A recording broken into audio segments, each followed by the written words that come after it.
Hello and welcome to The Point. I'm Marcel Wieder, coming to you from our studio in downtown Toronto. Ontario's alcohol distribution system has come under heavy scrutiny lately. On this edition of The Point, we'll talk to Toronto Star columnist Martin Regg Cohn, who broke the story on the beer store's secret monopoly deal. And we'll talk to Restaurant Canada's James Rylett on how government policies have impacted the hospitality industry. All that and more on this edition of The Point.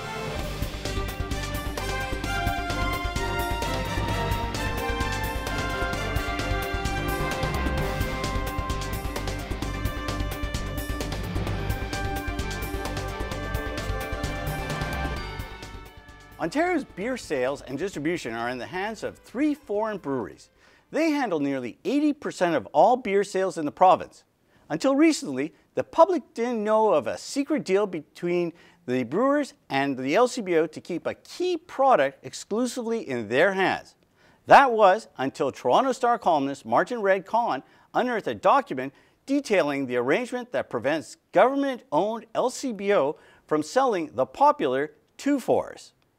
To discuss this and what's in store for consumers as this issue unfolds is Toronto Star columnist Martin Regg Cohn. Martin, you've been following the issue of alcohol sales, both the beer store and the wines and the LCBO, for a while. What motivated you to get into this area?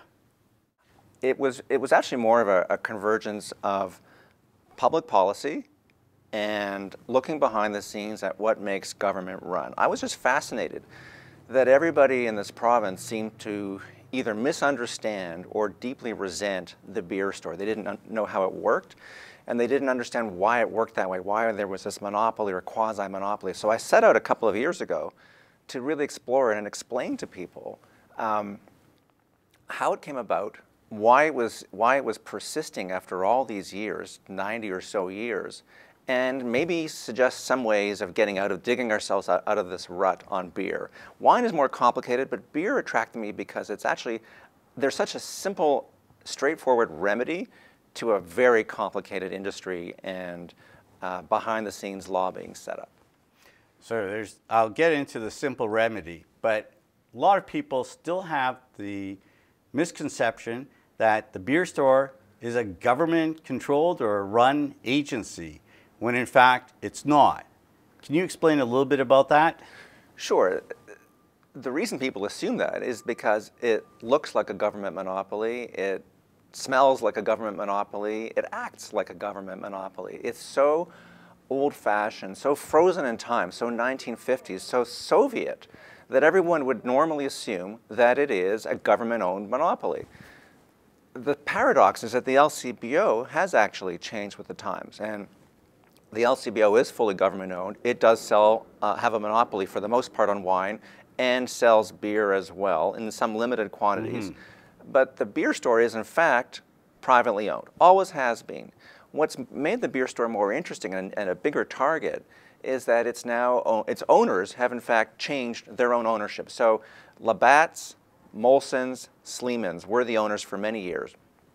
Then about 10 or 15 years ago, with globalization and consolidation, they became foreign-owned. So Labatt is Brazilian-owned, Molson is American-owned, and Sleeman is Japanese-owned. And so you have 3 foreign beer brewing conglomerates running our own monopoly, quasi-monopoly in Ontario. That's crazy.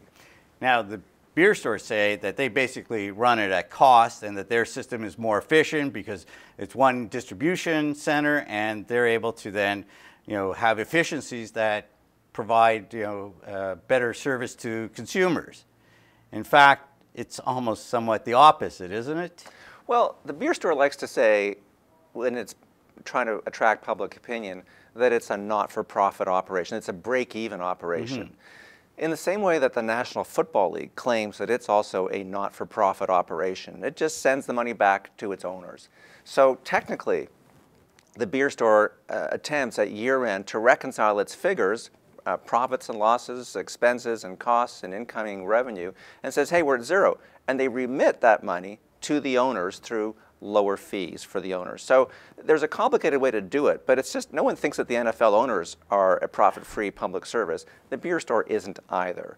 The beer store's first priority is enrichment of its owners and shareholders, not public service. And we see that in the way the beer store operates its retail function. Yes, it's efficient in terms of the way it delivers beer because it spends almost no money or very little money in its retail operations. It hasn't improved, it hasn't kept up with the times. Display and browsing have lagged compared to how the LCBO operates. So yes, it's a low-cost operation, but do beer drinkers benefit from those lower costs? No. I think there's a lot of argument about what the price of beer is like in Ontario and how that compares to other provinces in the rest of the world. It's more or less the same. There are differences here and there between BC and Quebec, but there are not great cost savings in Ontario. The retail price is roughly the same. But then you factor in the beer store's monopoly, and what ends up happening is a lot of money ends up coming back to those producers. Well, the prices are the same, as you say. The costs, as you point out, are much lower because they are more efficient than Quebec or elsewhere. There's one centralized delivery and warehousing system. So low costs, same prices, much higher profits, much higher gross margins than they have in any other province or anywhere else, probably in the Western world. That's an enormously profitable enterprise for the owners, and those profits flow overseas. Now, there was a study done that I read about that compared the amount of money that the government gets from alcohol sales, both from the LCBO and from the brewers, and compares that to other provinces, in this case Saskatchewan. And the per capita amount is almost twice as much or 3 times as much in Saskatchewan, which if you extrapolate it, means that the Ontario government, which is cash-strapped, is losing close to $1 billion on alcohol sales. Well, there's no question that there is a rent, a profit, an imputed profit, a built-in profit that the beer owners, the big brewers, are capturing. And I think Ed Clark has isolated that and argued that there ought to be a franchise fee that the beer store should pay for the privilege of having roughly 80% of the beer market historically in this province. So there is an opportunity to capture that, and also a recognition that for years, hundreds of millions of dollars have been flowing out of the province. This is money that should have been going to the provincial treasury to pay for hospitals, schools, roads, policing, instead of enriching foreign brewers. Both on the beer, on the wines, and I guess to some extent also the spirits, because we do have Canadian spirit manufacturers here. How are consumers being helped or hurt by government policies? Well, I think the consumer was an afterthought for a long time, for decades. And it was all about protecting industry, protecting people who had the ear of government, and no one was really listening to consumers or speaking for them. I think initially Ed Clark, who has looking at this asset review, which includes looking at the LCBO and trying to get more money from for the government, also approached it from the lens of how can we raise more revenues? How can we extract more money from the breweries? And maybe we can look at the wine people, but that was not a priority at the outset. I think there was a recognition later on, and I certainly argued this to Mr. Clark in columns and in person, that, hey, you come from a retail background. At TD Bank and at Canada Trust, you were not the top-down guy, allegedly. You were the person who looked at the person in the bank branch and wondering why they had to wait in line so long, just like people wait in line at the beer store to return their bottles. So in his interim report, he was just trying to get a franchise fee, and he was going to say, he said, well, let's allow the LCBO to sell 12-packs, but still not 2-4s. Cases of 24, Marcel. 2-4 is a case of 24. Thank you for clarifying that. The 2-4s were still going to remain exclusively in the ambit of the beer store. They have this secret deal that they've had since 2000 where only the beer store could sell 2-4s. Clark said, let's go halfway and allow 12-packs. That's crazy. There's no reason to protect the beer store's monopoly on cases of 24 if people want to buy in the government-owned LCBO. In the last few months, there's been a change in approach by Ed Clark and the government where they have thought more about accessibility, not just profitability, but customer convenience. And so now they're looking at allowing supermarkets to have the privilege, a certain number of supermarkets, to get a license, to bid on a license, and be able to sell beer and wine, separate license, in supermarkets. So I'm told that companies like Loblaws are already looking at creating their own President's Choice beer that will be available in certain stores, and it would foster competition, and the retail giants like Loblaws, Walmart, etc.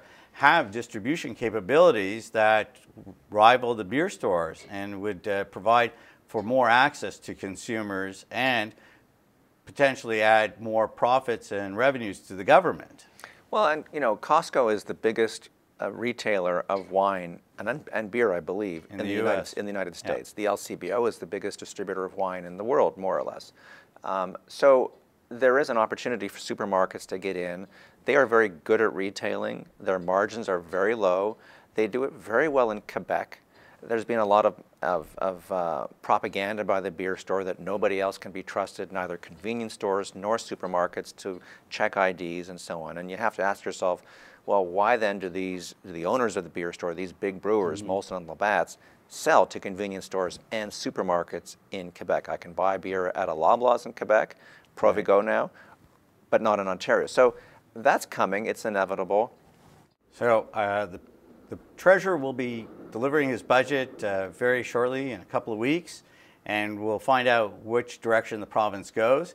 Hope we'll be able to have you back to see where it all shakes out. We'll raise a glass. We'll raise a glass. Thank you for joining us. Welcome. Up next, beer isn't the only issue that is being discussed when it comes to alcohol sales and distribution. We'll talk to James Rylett from Restaurants Canada about wine, beer, and spirit sales in licensed establishments.